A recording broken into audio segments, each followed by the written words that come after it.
indecision will cause you actually decision fatigue. Like, this is the card that flew off.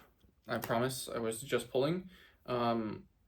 If you become indecisive and you leave the place of making choices long enough, then you could potentially just disengage with life. And you want to be the one who is consciously choosing in every moment. You don't want, to lose inspiration, because then you'll be in a place lacking balance.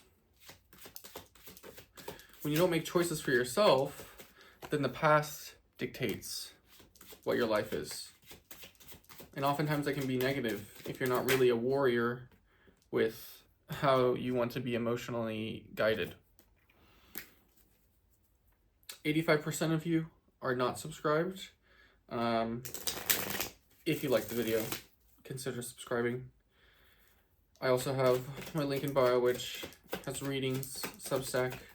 I do one-on-ones and tarot readings. Consider checking it out if you want to support me.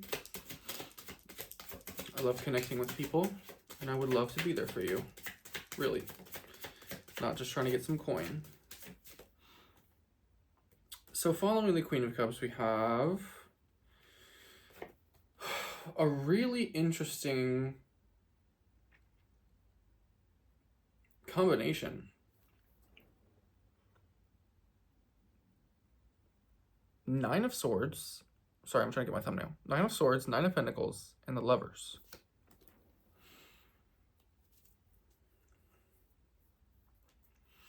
I actually think that some of the pains, the growing pains that you're experiencing, are helping you get towards the peace, because you're feeling it more.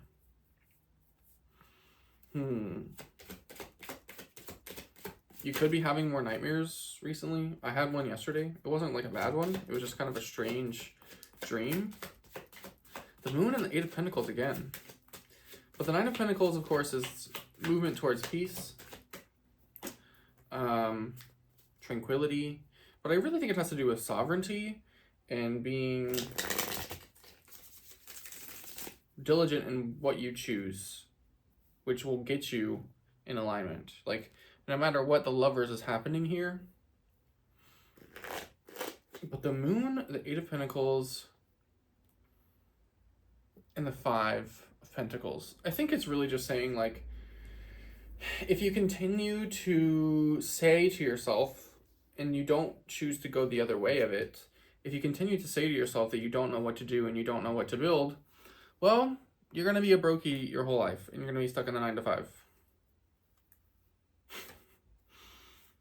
Like, you got to move towards what's emotionally fulfilling in order to live an abundant, wealthy, rich, fulfilling life. And wealth and rich don't necessarily have to do just with money. It can do with any consortium of things. So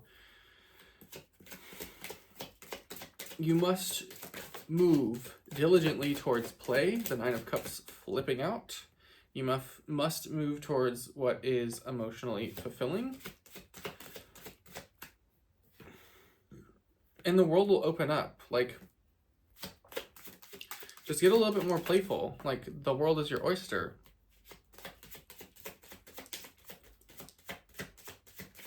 What you choose to grow that is emotionally fulfilling will keep you curious until the day that you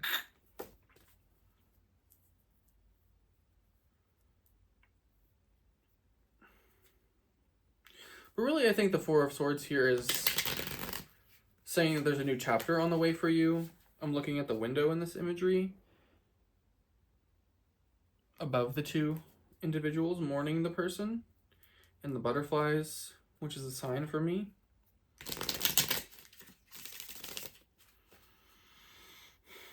There's something shining on. There's some sort of silver lining in everything that you're experiencing. Back to the Nine of Swords, you know? It's teaching you something. Pay attention.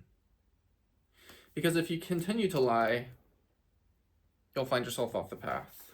You can't lie to yourself about what you actually care about. Like, you can't pretend. We're not at that point in your life. You have to have boundaries and intentions. I think it's more about intentions, about how you want to navigate this world. Every day counts. There is a limited number of days in our lives, and that ought to be very motivating. Like, don't let it limit you. Let it create confidence in your creation, in how you create and how you everything, because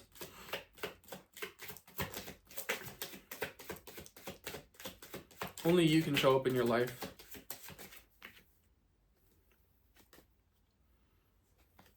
If you continue to self-impose limiting beliefs and lie to yourself about what you actually want to do, you will continue to struggle to see the light and be able to live a life where you make the choices you want to make, where you have freedom.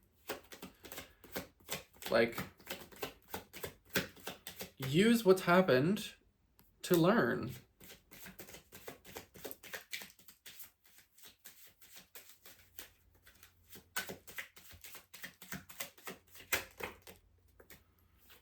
Stand by who you really are deep down.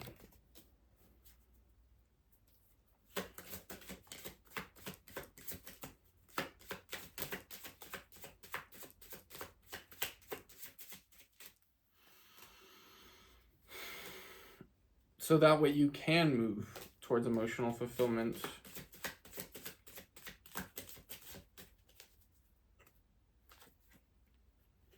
And what you really desire, which is, you know, this. It's this, which I think will be the thumbnail, hopefully.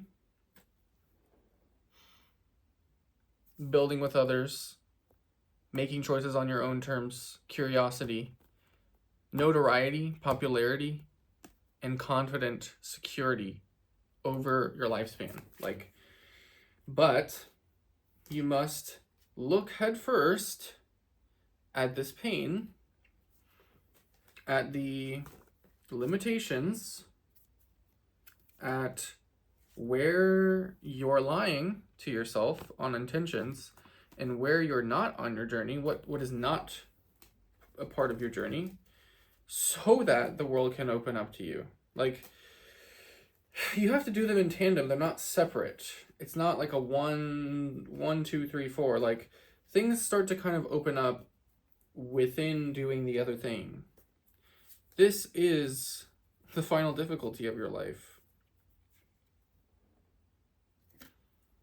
I think it's really the biggest struggle that you have, is lying to yourself, deceiving yourself, and getting upset, right? There's temptations, there's distractions that are pulling you down, and you think that there's some unfair factor in the way that things work. No. You're just not looking at it closely. You're not being kind to your process. The machinery is working as intended.